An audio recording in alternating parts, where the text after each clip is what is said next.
ಶ್ರೀರಸ್ತು ಶುಭಮಸ್ತು ಬೆಲೆ ಬಾಳುವ ಹಾರ ಕದ್ದ ದೀಪಿಕಾ ತುಳಸಿಗಾಗಿ ಸತ್ಯ ಮುಚ್ಚಿಟ್ಟ ಮಾಧವ. ಶ್ರೀರಸ್ತು ಶುಭಮಸ್ತು ದಾರವೇಲಿ ದತ್ತ ಹಾಗೂ ಪಾರ್ವತಿ ಅಜ್ಜಿ ಇಬ್ಬರು ಈಗ ಒಳ್ಳೆಯ ಸ್ನೇಹಿತರಾಗಿದ್ದಾರೆ. ಒಬ್ಬರಿಗೊಬ್ಬರು ಸಹಾಯ ಮಾಡುತ್ತಿದ್ದಾರೆ. ದತ್ತನಿಗೆ ಮಂಡಿ ನೋವು ಬಂದಾಗ ಅಜ್ಜಿ ತೈಲ ಕೊಟ್ಟು ಸಹಾಯ ಮಾಡಿದ್ದಾರೆ. ಅಜ್ಜಿಗೆ ಕಣ್ಣಿನ ಆಪರೇಷನ್ ಮಾಡಿಸಲು ದತ್ತ ಮುಂದಾಗಿದ್ದಾರೆ. ಇನ್ನು ಸಮರ್ಥ ತುಳಸಿಗೋಸ್ಕರ ರಾತ್ರಿಯೆಲ್ಲ ಕಷ್ಟಪಟ್ಟು ಪ್ರಾಜೆಕ್ಟ್ ಕೆಲಸವನ್ನು ಮಾಡಿ ಮುಗಿಸಿಕೊಡುತ್ತಾನೆ. ಇದರಿಂದ ಅವಿನಾಶ್ಗೆ ಬಹಳಷ್ಟು ಸಹಾಯವಾಗುತ್ತದೆ. ಬೇಕಂತಲೇ ಹಾರ ಕದ್ದ ದೀಪಿಕಾ.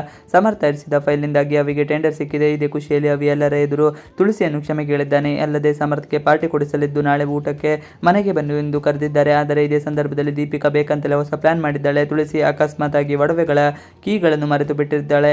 ಇದನ್ನು ಗಮನಿಸಿದ ದೀಪಿಕಾ ಕೀ ತೆಗೆದುಕೊಂಡಿದ್ದಲ್ಲದೆ ತಲಾತರಂಧ್ರದಿಂದ ಬಂದ ಹಾರವನ್ನು ಕದಿದ್ದಾಳೆ. ಅಲ್ಲದೆ ಇದರ ಆರೋಪವನ್ನು ತುಳಸಿ ಮೇಲೆ ಹಾಕಲು ದೀಪಿಕಾ ಪ್ಲಾನ್ ಮಾಡಿದ್ದಾಳೆ. ಸತ್ಯ ಮುಚ್ಚಿಟ್ಟ ಮಾಧವ. ದೀಪಿಕಾ ಬೇಕಂತಲೇ ಹಾರವನ್ನು ನೋಡಬಹುದು ಎಂದು ಮಾಧವನನ್ನು ಕೇಳಿರುತ್ತಾಳೆ. ಮಾಧವ ತುಳಸಿ ಬಳಿ ಕೀ ಕೇಳಿದಾಗ ಕೀ ಕಳೆದುಕೊಂಡ ತುಳಸಿ ಗಾಬರಿಯಾಗಿದ್ದು ಮನೆಯವರೆಲ್ಲ ಹುಡುಕುತ್ತಾರೆ. ತುಳಸಿ ಜೊತೆಗೆ ಸೇರಿಕೊಂಡು ಮನೆಯವರು ಕೂಡ ಕೀಯನ್ನು ಹುಡುಕುತ್ತಾರೆ. ಕೀ ಸಿಕ್ಕ ಬಳಿಕ ಒಡವೆಗಳು ಸಮರ್ಥ್ ಕದ್ದಿರಬಹುದು ಎಂಬ ಆರೋಪ ಮಾಡುತ್ತಾರೆ. ಅಭಿ ಅಂತೂ ಬೇಕಂತಲೇ ಸಮರ್ಥ್ಗೆ ನೋವಾಗುವಂತೆ ಮಾತನಾಡುತ್ತಾನೆ. ಆಗ ದೀಪಿಕಾ ಎಲ್ಲ ಒಡವೆಗಳನ್ನು ಇವೆ ಎಂದು ನೋಡಿ ಎಂದಾಗ ಮಾಧವ ಮತ್ತು ತುಳಸಿ ಇಬ್ಬರು ಹೋಗಿ ನೋಡುತ್ತಾರೆ. ಎಲ್ಲ ಒಡವೆಗಳು ಕೂಡ ಇರುತ್ತದೆ. ಆದರೆ ತಲಾಂತರದಿಂದ ಬಂದ ಒಡವೆ ಮಾತ್ರವೇ ಇರುವುದಿಲ್ಲ. ಇದರಿಂದ ತುಳಸಿಗೆ ಗಾಬರಿಯಾಗುತ್ತದೆ. ಆದರೆ ಮಾಧವ ಮಿಸ್ ಆಗಿದೆ, ಯಾರಿಗೂ ಹೇಳಬೇಡಿ, ನಾನು ಮ್ಯಾನೇಜ್ ಮಾಡ್ತೇನೆ ಎಂದು ಹೇಳಿ ಸತ್ಯವನ್ನು ಮುಚ್ಚಿಟ್ಟು ಯತ್ನಿಸುತ್ತಾನೆ.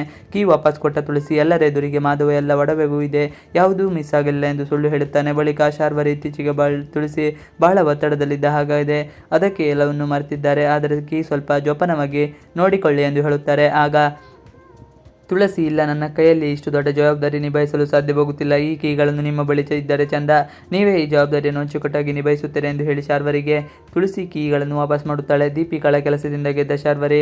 ಈಗ ದೀಪಿಕಾ ಮಾಡಿದ ಪ್ಲಾನ್ನಿಂದಾಗಿ ಶಾರ್ವರಿ ಗೆದ್ದಂತಾಗಿದೆ. ಈಗಾಗಲೇ ತುಳಸಿ ಎಲ್ಲರ ಎದುರು ಡಮ್ಮಿಯಾಗಿದ್ದಾಳೆ.